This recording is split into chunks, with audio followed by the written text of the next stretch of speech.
Victoria here. Welcome back to the second video in my series about the things or the lies we tell ourselves that stop us from being visible within our business. I'm a business coach and my business is Flaming Flamingo. I help entrepreneurs find clarity, gain confidence and refocus their energies within their business. So if you're just discovering this, pop back and watch episode 1. In that one, I talk to you about how we identify the lies we're telling ourselves and some examples of the lies that we share with ourselves in our head. In this video, I am going to talk to you about the self-limiting beliefs, and they are basically essentially that's the name for the kind of lies that we tell ourselves. So when we are sat there thinking, okay, I want to do a live, I'm going to do Facebook Live, but I haven't done my hair, my makeup's not done, people won't think I'm professional. If I don't look amazing and I haven't got a beautiful backdrop and the lighting isn't perfect, I won't be professional, so no one will want to watch it. Or we say, anything I've got to say, who would watch the video? I've got nothing to say, nobody wants to hear my thoughts, I've got nothing interesting to say. So I want to first of all label that is all of those kind of things are self-limiting beliefs. And basically what that means is literally what it says. Those beliefs are limiting us, they are holding us back, and they're creating roadblocks in our own life and stopping us achieving, stopping us doing things. So let's dig a bit deeper. Why do these come up? Well, first of all, they are things that are hardwired into our psyche.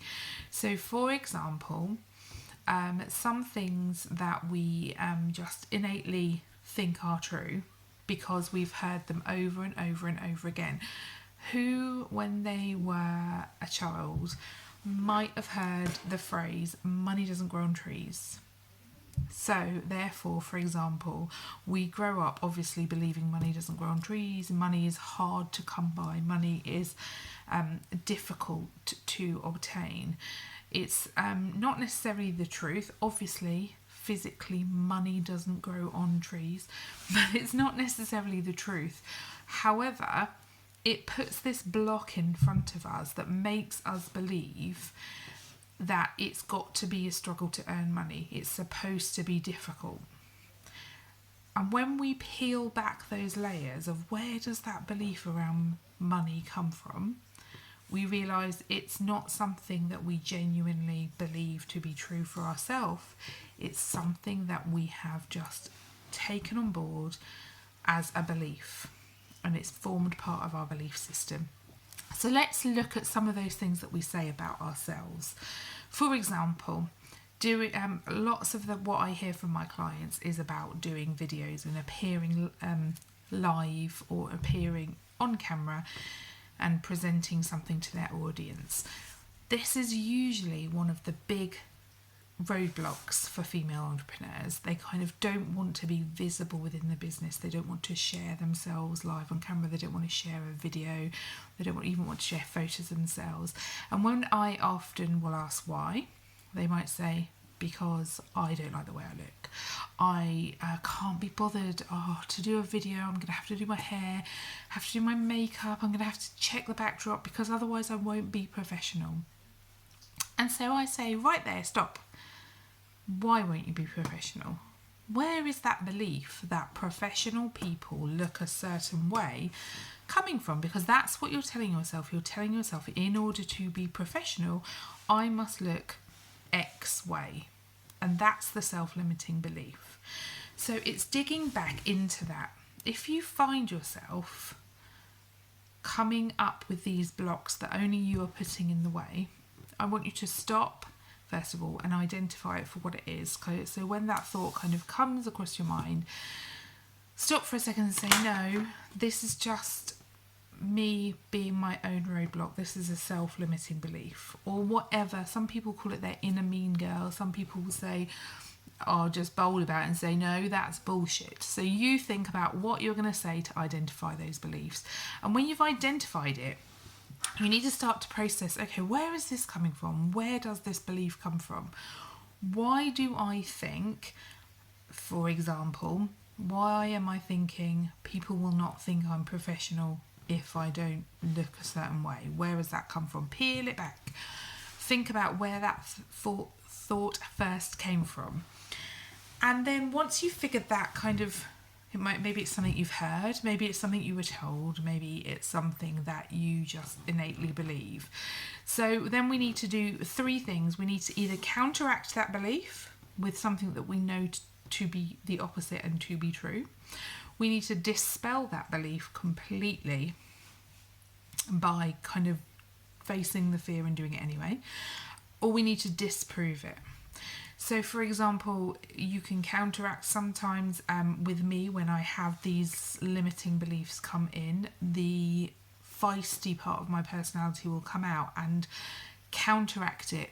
So it's almost like a battle within myself. If I say no, my thoughts are saying, you can't do that, nobody wants to hear what you've got to say, then I'll almost internally go, hold on a minute, where's that thought coming from?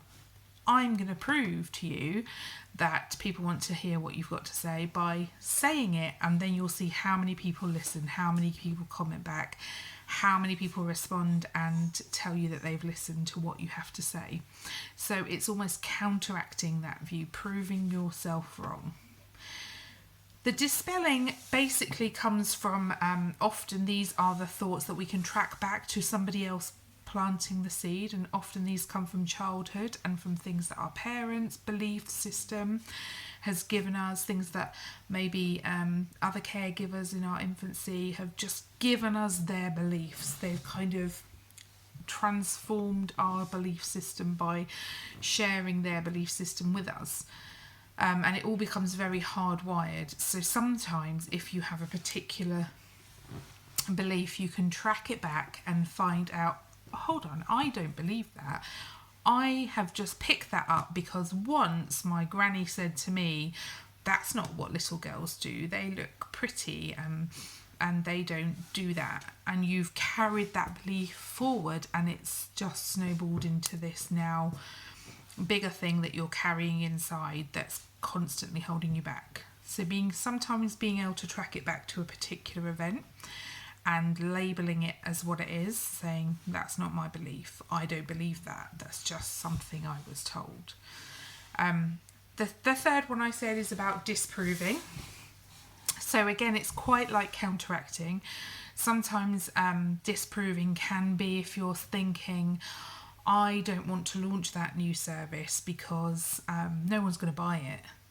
You can disprove that by saying, hold on a minute, clients are buying my other services, so why would they not buy that new service, which is offering more value and it's even more giving them more content? Or you might kind of say, oh, I can't go and do that guest speaking gig that I've been offered because I've got nothing to say, and when I stand up nobody will listen. Well, hold on a minute, you've done other guest speaking gigs and everybody listened and asked questions and came up to you afterwards and told you how amazing it was. So that's not true. Try and disprove those beliefs with yourself. Now, I'm saying all of this and I'm not saying any of it is easy, any of it is a quick fix. These are things that you have to train your brain to do over time. And like I said, the very first step is identifying what those self-limiting beliefs are that you're telling yourself. And then secondly is figuring out where those beliefs came from. And finally, it's moving on and doing something to counteract, to dispel or disprove those beliefs. So when you're feeling held back within your business, a really good way of clearing that blockage is sitting down and just not thinking, just writing out all of the reasons why you're feeling held back. Don't put too much thought, just let your brain empty, dump out those thoughts of why you're feeling held back. And go through, see where those thoughts are coming from, and I guarantee it will make a difference in the whole visibility. And we all know the more you show up, and are present in your business, the more your clients and your customers interact and get to know you and want to buy from you. So thank you for watching. Hope that you've enjoyed this mini series. I'd love to hear some feedback, so dispel my self-limiting beliefs and leave me some feedback and let me know what you think. Take care, bye.